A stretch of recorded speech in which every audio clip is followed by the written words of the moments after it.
परमेश्वर का कोई भी काम बिना मकसद के नहीं हो सकता, क्योंकि उनके हर काम का लिंक किसी दूसरे से आगे जुड़ा रहता है। इसी प्रकार जो कोई भी इस धरती पर जिन परिस्थितियों में और जहां पर जन्म लेता है, सब पहले से ही निर्धारित प्लान के अनुसार होता है।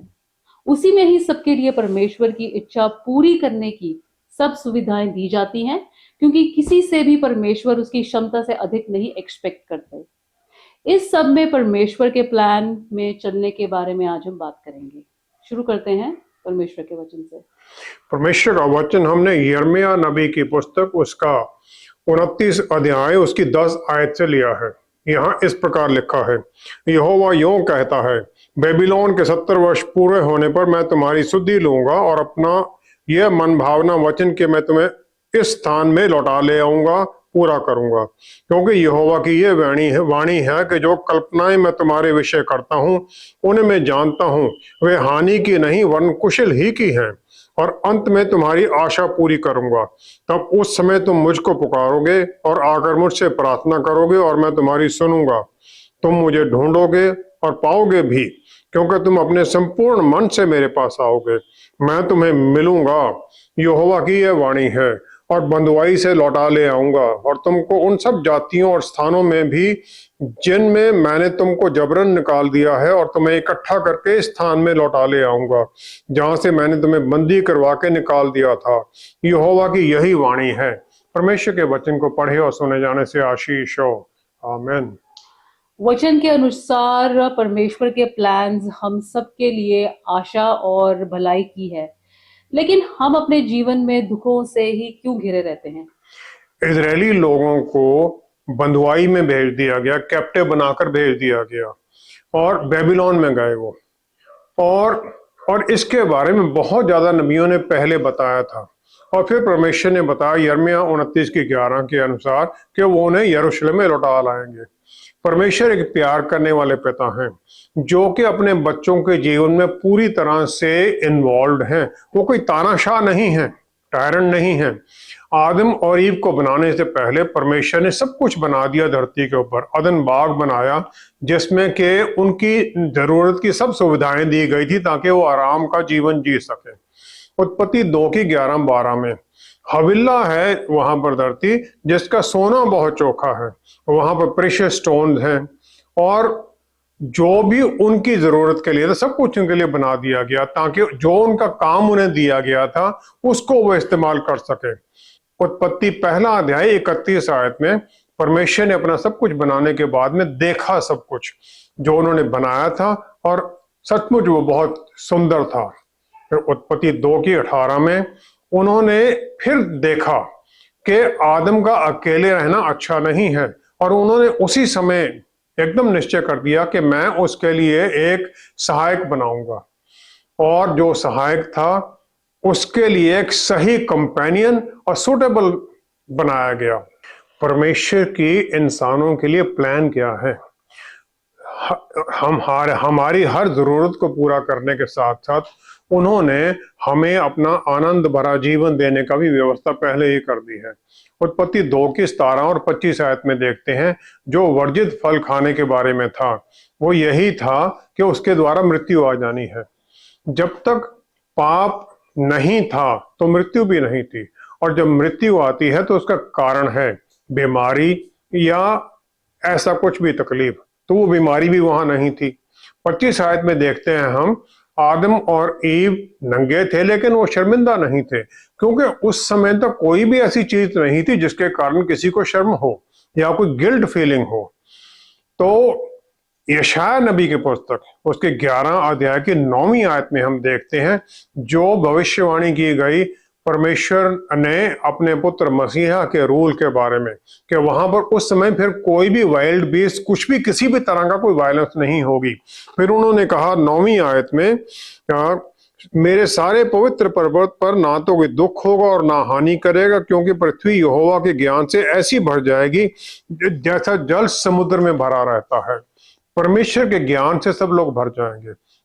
उत्पत्ति 22 की 5वीं आयत में, 22 लास्ट अध्याय के 5वीं आयत में फिर लिखा है फिर रात ना होगी और उन्हें दीपक और सूर्य के उजाले की आवश्यकता ना होगी, परंतु क्योंकि प्रभु परमेश्वर उन्हें उजाला देगा और वे युगानुग राज्य करेंगे।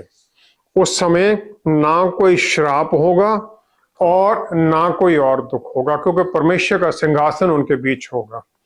परमेश्वर अपने लोगों के बीच होंगे, उन्हें शाम के समय अदन बाग में मिलने नहीं आएंगे, उनके साथ ही रहेंगे। उस समय जब पाप आता है, जो परमेश्वर की बहुत सुंदर क्रिएशन थी, वो सब कुछ नष्ट हो जाता है, खराब हो जाता है।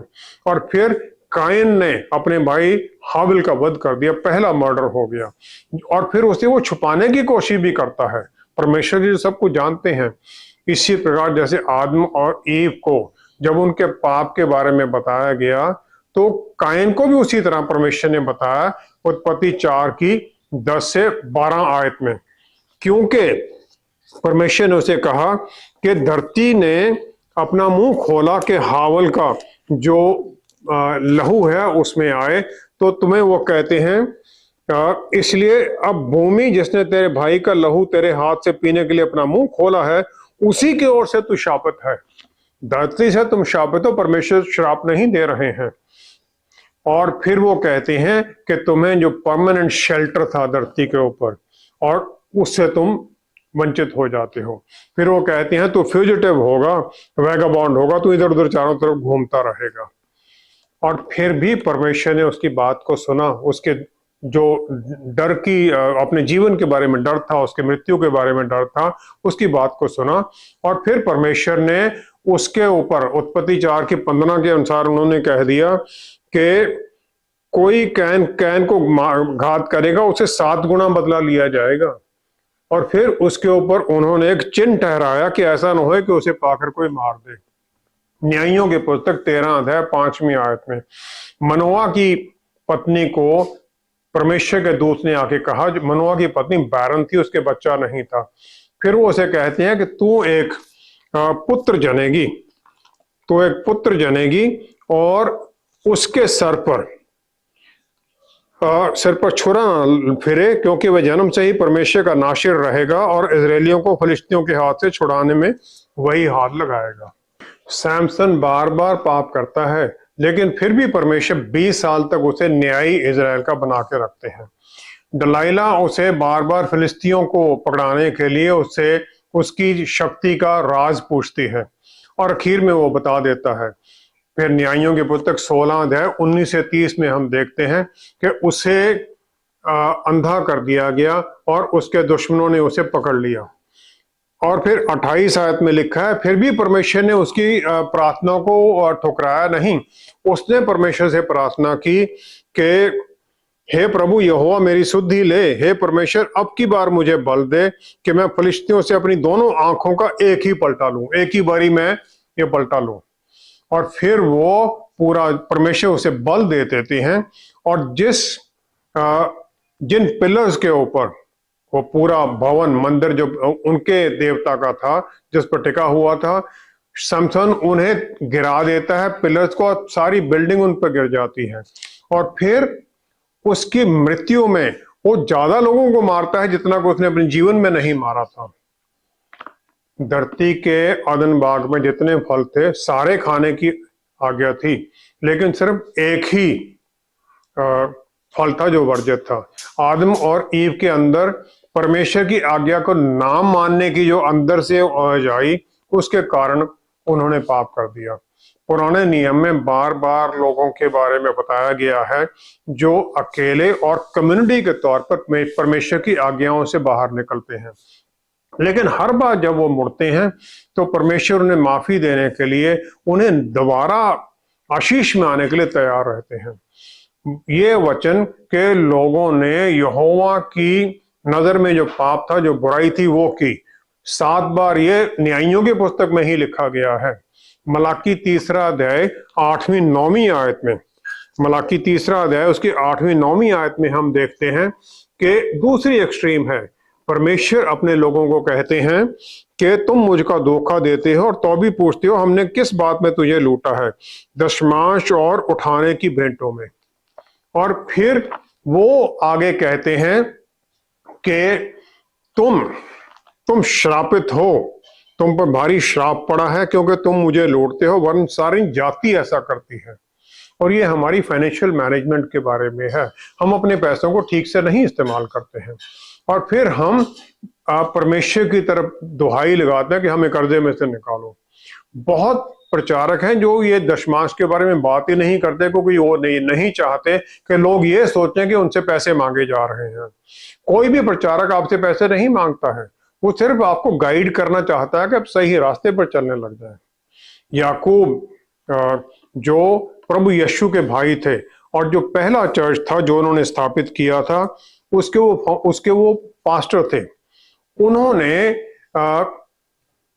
हमें जो सही तरीका जीने का वो बता दिया। याकूब की पुस्तक 4 अध्याय 17वीं आयत में, याकूब 4 अध्याय 17 में उन्होंने कहा, इसलिए जो कोई भलाई करना जानता है और नहीं करता है उसके लिए पाप है। हमें पता है हमें सही क्या करना चाहिए, अगर हम नहीं करते हैं तो पाप है। हम कितने लोग हैं जो परमेश्वर ने 2 ही आज्ञा प्रभु यीशु ने हमें दी है, उन्हें प्यार करना और अपने लोगों को प्यार करना, उसकी अवज्ञा करते हैं। और फिर हम कहते हैं हमारी प्रार्थना को उत्तर नहीं मिलता है। हमें जो बेसिक प्रिंसिपल है प्रार्थना को उत्तर पाने का ये है, जो हमने पकड़ा हुआ उसे हम छोड़ें, खाली हाथ करें ताकि फिर हम उनसे पा सकें। खाली हाथ का मतलब हम उन पर निर्भर हो जाते हैं। हमें विश्वास ही नहीं है कि हम जो कर रहे हैं उसमें से अगर निकल जाएंगे तो परमेश्वर हमें आशीष दे सकते हैं, फिर भी हम आशीष मांगते हैं।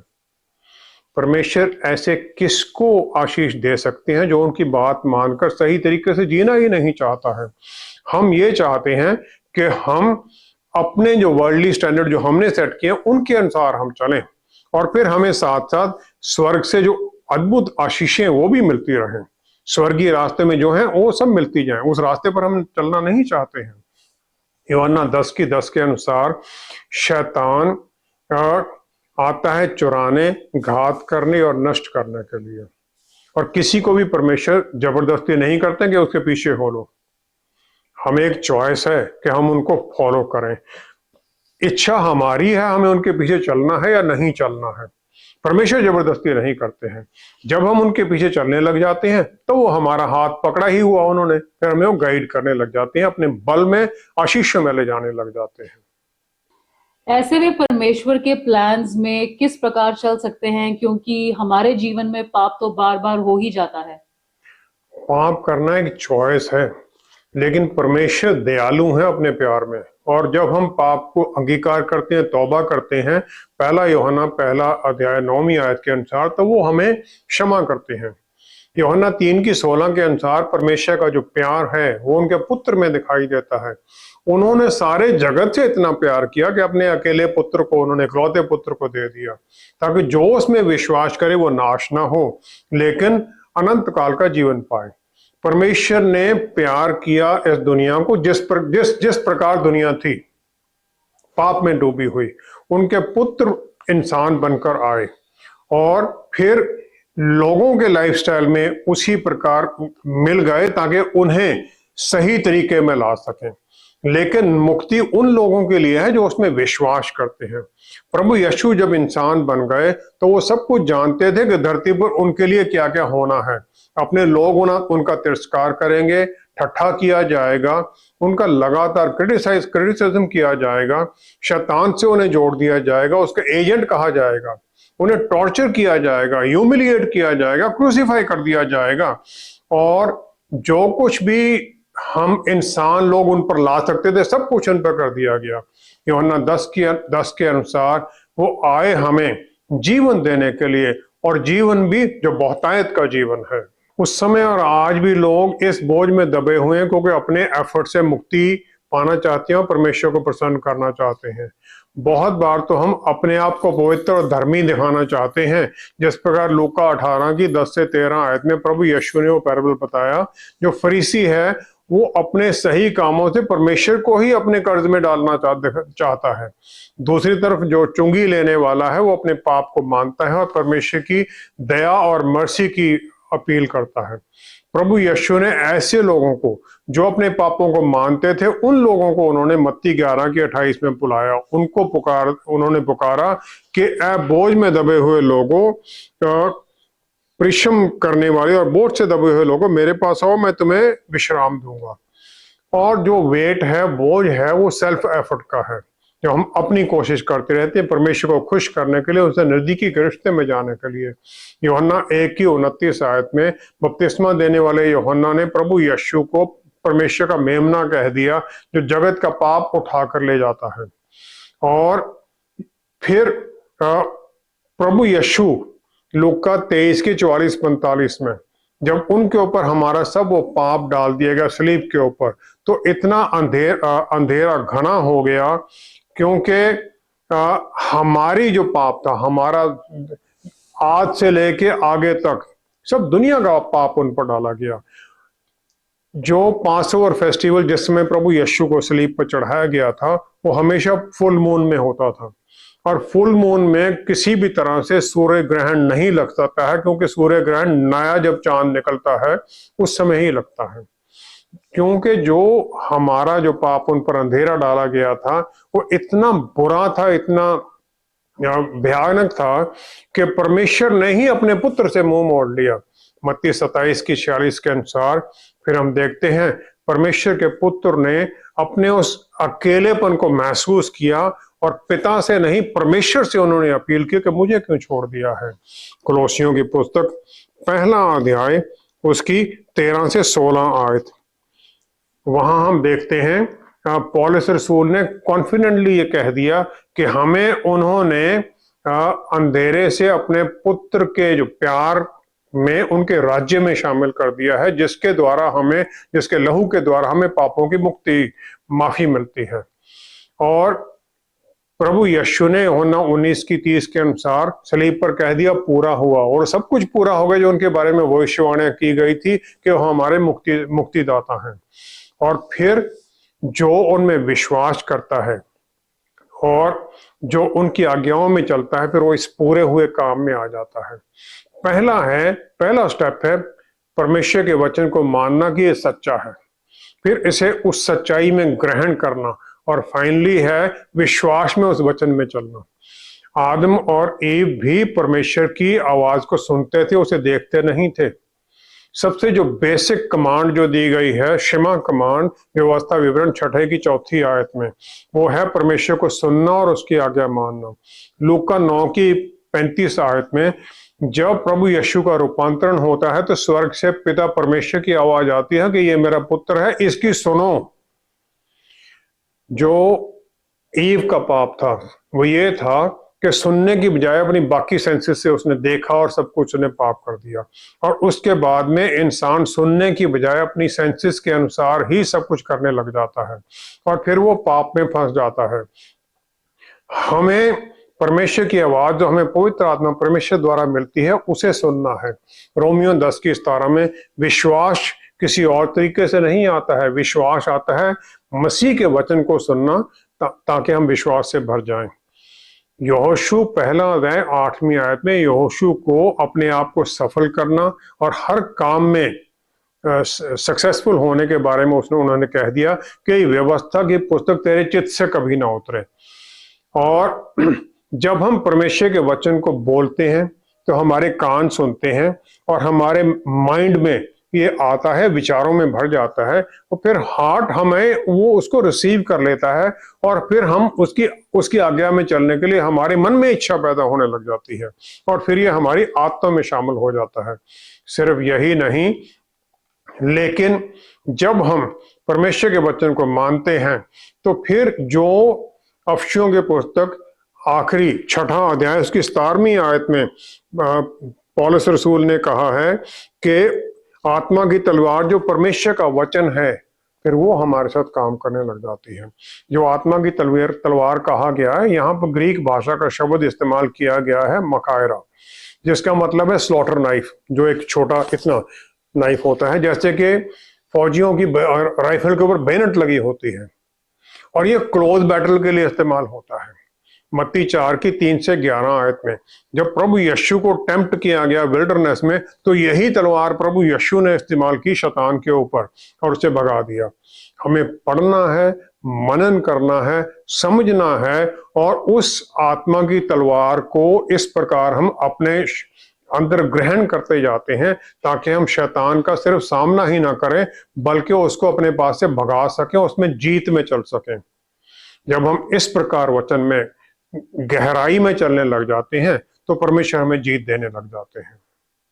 परमेश्वर के वादे भी हैं और उनके प्लान्स भी हमारे लिए हैं।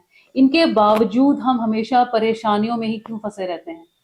न्यायियों की पुस्तक उसका 6वां अध्याय 12वीं आयत में गिडियन को परमेश्वर के दूत ने कहा कि परमेश्वर तेरे साथ हैं, और फिर उन्होंने कहा you mighty man of velar. वो तो वाइन प्रेस में वीट धुन रहा था छुपा हुआ, लेकिन परमेश्वर ने उस इंसान को कह दिया माइटी मैन। और फिर 2 बार वो परमेश्वर को टेस्ट करता है। फिर परमेश्वर उसे वो कहते हैं अपनी तुरही बजा, और फिर वो इजरायलियों को इकट्ठा करता है और 32,000 लोग आ जाते हैं परमेश्वर के कहने पर। लेकिन जब वो कहता है जो डर में हैं वो वापस चले तो 20,000 वापस चले जाते हैं। जो बाकी 12,000 बचे उनमें से भी परमेश्वर सिर्फ 3,000 ही चुनते हैं लड़ाई के लिए, क्योंकि परमेश्वर ये नहीं चाहते कि 300 ही चुनते हैं, 3,000 नहीं 300 ही चुनते हैं ताकि परमेश्वर के नाम पर विजय हो। फिर वो गिडियोन का विश्वास बढ़ाने के लिए उसे भेजती है मिडियन के कैंप के अंदर ताकि वो दुश्मन के 2 लोगों की बात को सुन सके रात के समय पर। परमेश्वर हर तरह से हमें जीत में ले जाना चाहते हैं ताकि हर परिस्थिति में जिसका हम सामना करते हैं किसी भी तरह से वो हमसे बाहर नहीं है, और फिर उसे हमें रास्ता भी देते हैं, प्रोवाइड करते हैं हमें उसमें से निकलने का रास्ता। 1 कुरिन्थियों 10 की 13 में पौलुस रसूल यही कहते हैं। ये माना जाता है कि लाल समुद्र पर मूसा ने जब अपना वो डंडा हटाया पानी पर मारा तो कुछ नहीं हुआ। तब एक यंग यहूदा का इंसान था नहशोन, जो आगे बढ़ता है पानी में चलने लग जाता है, बाकी सब देखते रहते, पानी उसके नाक तक आ जाता है, वो डूबने लगता है लेकिन वो रुकता नहीं है। अचानक समुद्र खुल जाता है और इजरायली बिल्कुल आराम से उसमें से पार कर जाते हैं। प्रभु यीशु अपनी दया में 5,000 जन हैं और उनके परिवार हैं, टोटल 12 से 15,000 लोग हैं जिन्हें वो भोजन देते हैं और 5 रोटी 2 मछली के द्वारा। और फिर वो रुक जाते हैं पर्वत के ऊपर प्रार्थना करने के लिए, अपने चेलों को भेज देते हैं। लेकिन चेले जो वो झील थी उसको पार करने में ही फंसे रहते हैं क्योंकि आगे से तूफान चल रहा है, और प्रार्थना में प्रभु यीशु उन पर नजर लगाए हुए हैं, नजर टिकाए हुए देख रहे हैं उनको। और जब दिन चढ़ने वाला होता है तो वो पानी पर चलकर आ जाते हैं। मत्ती 14 की 28-29 आयत में पतरस रसूल फिर उनसे आज्ञा मांगते हैं, प्रभु अगर आप ही हो तो मुझे आज्ञा दो, मैं पानी पर चलकर बाहर आ जाऊं। और फिर वो निकलते हैं विश्वास में और पानी पर चलने लग जाते हैं। हमारा जो विश्वास है हमें उसे एक्शन में लाना है, क्योंकि उसके बिना हम जिस परिस्थिति में हैं उसमें ही फंसे रहते हैं। एक्शन में ये है कि हम कोशिश करते हैं उसमें निकलने के लिए। नीति वचन 18 के 21 के अनुसार जो हम बोलते हैं वो हमारे जीवन पर बहुत ज्यादा प्रभाव डालता है। हम शायद ये ना रियलाइज करें, क्योंकि वहां लिखा है मृत्यु और जीवन जीभ के वश में है। जो हम बोलते हैं वो हमारे अंदर जो विश्वास है उनके अनुसार है। और फिर हम जो परमेश्वर से प्रार्थना करते हैं और उसके साथ ही साथ प्लान करने लग जाते हैं कि अल्टरनेटिव, अगर ये नहीं परमेश्वर ने उत्तर दिया तो फिर हम क्या करेंगे। इसका मतलब हम उत्तर की आशा नहीं कर रहे हैं। अगर हम आशा ही नहीं कर रहे हैं तो परमेश्वर हमें आशीष भी नहीं देंगे। परमेश्वर हमें यूहन्ना 14 की 20 के अनुसार सब कुछ बहुतायत का आनंद और खुशी में भरना चाहते हैं, सब कुछ देना चाहते हैं। प्रभु यीशु ने हमें यह वायदा किया यूहन्ना 14 की 20 के अनुसार, मैं पिता में हूं, तुम मुझ में हो और मैं तुम में हूं। वो एकता है। जब हम जो सच्ची दाखलता प्रभु यीशु हैं, जब हम उनसे जुड़ जाते हैं, उनमें हम ग्राफ्ट कर दिए जाते हैं, तो उनके साथ हम पिता परमेश्वर में भी ग्राफ्ट हो जाते हैं। तो जिस भी परिस्थिति में हम होते हैं, क्योंकि हम परमेश्वर के बच्चे हैं, तो फिर जो दुख हमें हो रहा है, जैसे हमारे बच्चों को दुख होता है, तो ये कैसे हो सकता है कि पिता को वो दुख ना हो, और फिर वो जल्दी से जल्दी हम उसमें से निकालना चाहते हैं। लेकिन परिस्थिति हमारे जीवन में आती है ताकि हम उससे कुछ सीखें। जो ही हम सीखने लग जाते हैं, हम निकल जाते हैं। दूसरा इतिहास 14 अध्याय उसकी दूसरी तीसरी आयत में, आसा है यहूदा का राजा। आसा ने वही किया जो उसके परमेश्वर यहोवा की दृष्टि में अच्छा और ठीक था। फिर उसने पराई वेदियों को और ऊंचे स्थानों को दूर किया। जो पाप के काम थे वो सब उसने हटा दिए। जो हमारे विचारों में पूरी तरह से छाया हुआ है, जिसके बारे में हम सोचते रहते हैं, वही फिर हमारा परमेश्वर बन जाता है, और फिर हम उसी की अधीनगी में चलने लग जाते हैं। हम उसी को ही प्रसन्न करना चाहते हैं, उसी के बारे में सोचते रहते हैं। मार्कुस 12 की 30 आयत में हमें परमेश्वर को प्यार करने के बारे में बताया गया। प्रभु यीशु कहते हैं, अपने परमेश्वर को पूरे मन से, पूरे जीव से, पूरे प्राण से, पूरे मन, पूरी माइंड और पूरे बल से प्यार करो। Love God with all your heart, with all your soul, with all your mind, with all your strength. मुझे विचारों में भी उन्हें रखना है, इच्छाओं में भी रखना है, सोल में भी रखना है। जो मुझे दिया गया वो सबको इस्तेमाल करना है उनके इच्छा पूरी करने के लिए। फिर मेरे विचारों में, हर चीज में, इरादों में वही होने चाहिए, और फिर जो कुछ भी मेरे पास है सब इस्तेमाल करूं उनकी महिमा के लिए। इसके लिए मुझे अपने जीवन से कुछ ना कुछ निकालना पड़ेगा। जब हम ये करने लग जाते हैं तो फिर वो मेरे जीवन का केंद्र बन जाते हैं, और मैं फिर जो कुछ भी मुझे है वो उसको इस्तेमाल करने लग जाता हूं उनकी इच्छा पूरी करने के लिए। पौलुस रसूल ने कहा, जो कुछ मैंने सीखा था पहले, वो गमालियल से शिक्षा पाया हुआ है। गमालियल उस समय का सबसे विद्वान माना जाता था, सैनेड्रिन का मेंबर था। लेकिन वो कहता है, जो कुछ मैंने पुराना सीखा था वो सब मेरे लिए वेस्ट है, मैं उसे कुछ नहीं समझता, चिथड़े समझता हूँ। लेकिन मेरा बल क्या है? यीशु मसीह, जिसे मैंने पाया है। फिर वो कहते हैं, मैं सब कुछ कर सकता हूँ यीशु मसीह में, क्योंकि वो मुझे बल देते हैं। जब हम विश्वास करने लग जाते हैं तो वो हमारा बल बन जाते हैं, वो हमारा केंद्र बिंदु बन जाते हैं, और फिर हम उनकी इच्छा के अनुसार चलने लग जाते हैं। परमेश्वर ने हमारा हाथ पकड़ा हुआ है। वो कहते हैं, मैं ना तुम्हें छोड़ूंगा ना त्यागूंगा। जब हमने उनका हाथ पकड़ लिया है, वो हाथ नहीं छोड़ते हैं, हम हाथ छुड़ाकर भागने की कोशिश करते हैं, हम पीछे को चलने लग जाते हैं।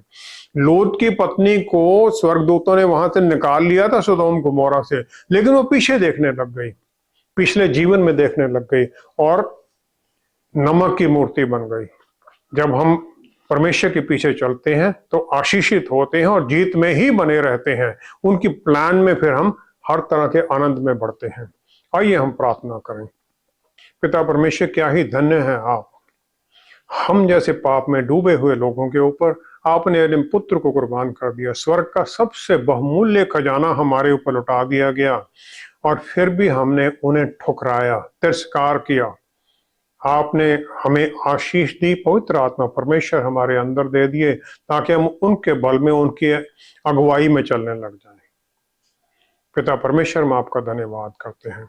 पवित्र आत्मा परमेश्वर, हमें बल दीजिए, आशीष दीजिए, ताकि हम वचन को मनन करें, वचन को समझें, और आप जो सिखाते हैं उसके अनुसार चलें। फिर हम आपकी वो धीमी आवाज को सुनकर उसकी आज्ञाकारिता में चलना सीखें, ताकि जो आपकी हमारे ये प्लान है, आशा की, भविष्य की, खुशी और आनंद की, हम उसको पूरा होते हुए अपने जीवन में देखें, और अपने जीवन के हर कदम पर पिता परमेश्वर, प्रभु यीशु, पवित्र आत्मा परमेश्वर आपको ही महिमा दें। पिता परमेश्वर, धन्यवाद करते हुए सब कुछ प्रभु यीशु के पवित्र नाम में मांगते हैं। आमेन, आमेन, आमेन। परमेश्वर की आशीष के स्थान में वही चलता और बना रहता है जो उनकी आज्ञा मानता है और उनके वचन के द्वारा एक नजदीकी रिश्ता रखता है। विश्वास के बिना उन्हें प्रसन्न करना असंभव है, और विश्वास भी तो उन्हीं की देन है। जितना हम उनके निकट जाते हैं, उतना ही उनकी पवित्र रोशनी से भरे हुए आनंद प्राप्त करते रहते हैं। Thank you so much for watching. See you next time. Stay blessed. Shalom.